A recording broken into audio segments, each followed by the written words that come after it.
لو انزلنا هذا القرآن على جبل لرأيته خاشعا متصدعا من خشیت اللہ. آپ نے تمام تر قربانیاں دے کر اس دین کو، اللہ کے قرآن کو، اسلام کو اللہ کے بندوں تک کیا کیا؟ پہنچایا. اور میدان عرفات میں کم و بیش 1.25 لاکھ صحابہ کے مجمع کو گواہ بنایا کہ میں اللہ کا پیغام تم تک پہنچا چکا ہوں، اور انہوں نے گواہی دی کہ پہنچایا ہی نہیں، پہنچانے کا حق بھی ادا کر دیا. عملاً سارے دین کو نافذ کیا، عملاً پورے دین کو غالب کیا، اور اس طرح اپنی تمام تر ذمہ داری کی ادائیگی کے بعد سرخروئی کے ساتھ 100% سرخروئی کے ساتھ اپنے اللہ کے پاس گئے. تو محسن انسانیت ہوئے رسول اللہ صلی اللہ علیہ وسلم. اب امریکہ ہو تو اس کے بھی محسن اعظم ہیں، افریقہ ہو تو اس کے بھی محسن اعظم ہیں. کوئی پہچانے تو بھی اس کے محسن اعظم ہیں، نہ پہچانے تو بھی اس کے محسن اعظم ہیں. ان کے احسان کے اعتبار سے تو کوئی شک نہیں. اب ہمارا فرض ہے احسان مندی کا کہ ان کے احسانات کو پہچانیں. جو احسان پہچان لے گا تو وہ شکر گزار بندہ ہوگا، اللہ کے ہاں دنیا اور آخرت کی نعمتوں کا پانے والا ہوگا. اور جو ان کے خاکے بنائے گا وہ ناشکری کی انتہا کر رہا ہے. ان کی دعاؤں کے صدقے اور ان کی ذات پاک کی برکت سے تم پہ پتھر نہیں برس رہے، ورنہ پہلی امتوں کے کفار کا حال دیکھو. اور رسول اللہ صلی اللہ علیہ وسلم کے ساتھ حضرات صحابہ کرام مہاجرین اور انصار، ان کو الگ نہیں کیا جا سکتا. جب آپ محسن انسانیت ہیں، محسن اعظم ہیں، تو آپ کے ان تمام احسانات کے آگے امت تک منتقل کرنے میں آپ کے دست بازو تمام صحابہ تھے. مکی زندگی کے آغاز سے لے کر مدنی زندگی کے انتہا تک تمام مہاجرین اور انصار آپ کے شانہ بشانہ، آپ کے دست بازو. عبداللہ بن مسعود رضی اللہ تعالیٰ عنہ نے فرمایا اختارہم اللہ لصحبت نبیہ ولاقامت دینہ. اللہ نے ان مہاجرین اور انصار کو رسول اللہ کی صحبت کے لیے مختار چنا، اور اپنے دین کے قائم کرنے اور نافذ کرنے کے لیے اللہ نے ان کو چنا. تو اس طرح میرے اور آپ تک جو اللہ کا قرآن پہنچا، اللہ کا دین پہنچا، اسلام پہنچا، جو بھی جتنا بھی، اس میں رسول اللہ کے بعد کس کا حصہ ہے؟ ابو بکر و عمر، عثمان و علی، طلحہ و زبیر، عشرہ مبشرہ، بدری، بیت رضوان والے، مہاجرین، انصار، ان سب کا اس میں خون شامل ہے، قربانیاں شامل ہیں، ان گنت محنتیں شامل ہیں. پوری دنیا میں صحابہ بکھر گئے، منتشر ہو گئے، کہاں کے پیدا تھے، کہاں ان کی جو ہے وہ قبریں بنی. یہ اللہ کے رسول صلی اللہ علیہ وسلم کی وہ امانت پوری امت تک پہنچانے کے لیے. آج مجھے اور آپ کو جو کلمہ نصیب ہے، یہ اللہ کے گھر میں ہم بیٹھے ہیں، نماز جمعہ نصیب ہے اور سجدہ نصیب ہے، اس میں ایک ایک صحابی کا احسان ہے. میرے اور آپ کے ہاتھوں میں پورا قرآن موجود ہے، پورا دین موجود ہے، اس میں تمام مہاجرین اور انصار کے احسانات ہی احسانات ہیں ہم پر.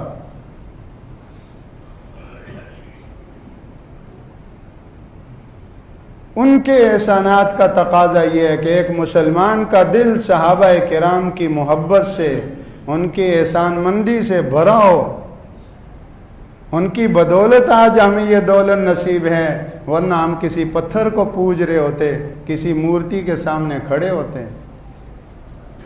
ہمارے گھر، ہماری اولادیں کلمہ پڑھ رہی ہیں، حفاظ قرآن تیار ہو رہے ہیں، علماء اور مفتی تیار ہو رہے ہیں.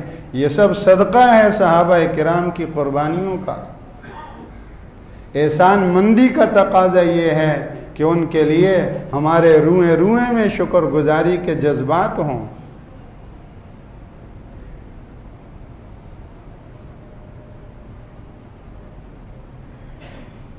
اور یہ بڑی ہی بدبختی کی بات ہے کہ صحابہ کرام کے بارے میں کوئی انگلی اٹھائے اور کوئی زبان درازی کرے۔ انتہا درجے کی شقاوت اور بدبختی ہے، اس دھرتی پر اس سے بڑی بدبختی کوئی نہیں۔ اللہ نے تو ان کو اپنے نبی صلی اللہ علیہ وسلم کی صحبت کے لیے چنا، اور اللہ نے تو ان کو جانچا، اور ان کو اللہ نے دیکھا کہ یہ میرے پیغمبر کا ساتھ دینے کے اہل ہیں۔ اولئک الذین امتحن اللہ قلوبہم للتقوی، اور میں ان سے راضی نہیں۔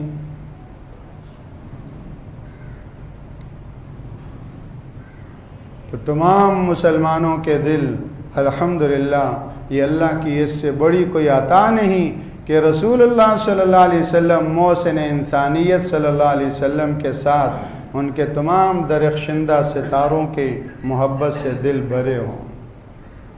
باقی کہیں صحابہ کرام میں کوئی اختلاف ہوا اور کہیں ان کے اندر کوئی بات ہوئی تو علماء فرماتے ہیں کہ ان کی عدالت اللہ خود لگائے گا۔ اگر کوئی دوسرا لگا سکتا ہے تو وہی لگا سکتا ہے جو صحابہ سے بڑا ہو، یا کم از کم ان کا ہم پلہ تو ہو۔ لیکن ایک ڈسٹرکٹ کورٹ کو بھی اور کیا ہائی کورٹ کو بھی یہ حق دنیا کا کوئی قانون نہیں دیتا کہ وہ اٹھ کر سپریم کورٹ کو چیلنج کرے۔ کر سکتے ہیں کوئی سیشن کورٹ، اس کی کیا حیثیت اور اوقات ہے کہ وہ اٹھ کر سپریم کورٹ کو چیلنج کرے؟ تو جب ایک سیشن کورٹ سپریم کورٹ کو چیلنج نہیں کر سکتا، اس کی غلطیاں نہیں پکڑ سکتا اور اس کے فیصلے کے اوپر کوئی انگلی نہیں اٹھا سکتا، آج 1400 سال کے بعد کوئی ایرا ویرا اٹھ کر صحابہ کرام کی جو ہے وہ کرے تو خود سوچے کیا کر رہا ہوں، میری کیا اوقات اور میری کیا حیثیت۔ تو من لم یشکر الناس لم یشکر اللہ، رسول اللہ صلی اللہ علیہ وسلم کا یہ ارشاد ہم سب سے تقاضا کرتے ہیں کہ جن کے جسمانی ہوں اور مادی ہوں اور اسلامی اور روحانی اور دینی احسانات ہوں، ان تمام محسنین کے لیے دل میں شکر گزاری کی گویا کہ صفت ہو، کامیابی کا یہ راستہ ہے۔ آخر میں ایک حدیث سنا دوں۔ مہاجرین رسول اللہ صلی اللہ علیہ وسلم کی خدمت میں حاضر ہوئے، اے اللہ کے رسول، ہم ایسے لوگوں کے پاس آئے ہیں کہ جن لوگوں کے پاس زیادہ ہوتا ہے تو اس کے خرچ کرنے میں ان سے بڑا سخی نہیں دیکھا، اور جہاں اور جو ان کے پاس کم ہوتا ہے اس کم میں بھی بہترین ہماری ہمدردی اور خیرخواہی کرنے والا ان جیسا نہیں دیکھا۔ یہاں تک کہ تمام تر مزدوری، محنت، مشقت انہوں نے اپنے ذمے لے لی اور تمام تر پیداوار اور نفع اور اس میں ہمیں شریک کر دیا۔ اب تو ہمیں ڈر ہے کہ سارے کا سارا اجر وہ لے نہ جائیں۔ یہ مہاجرین نے کہا لَقَدْ خِفْنَا أَن يَذْهَبُوا بِالْأَجْرِ كُلِّهِ، اب تو ہمیں اس کا ڈر ہے کہ سارا اجر یہ لے گئے انصار۔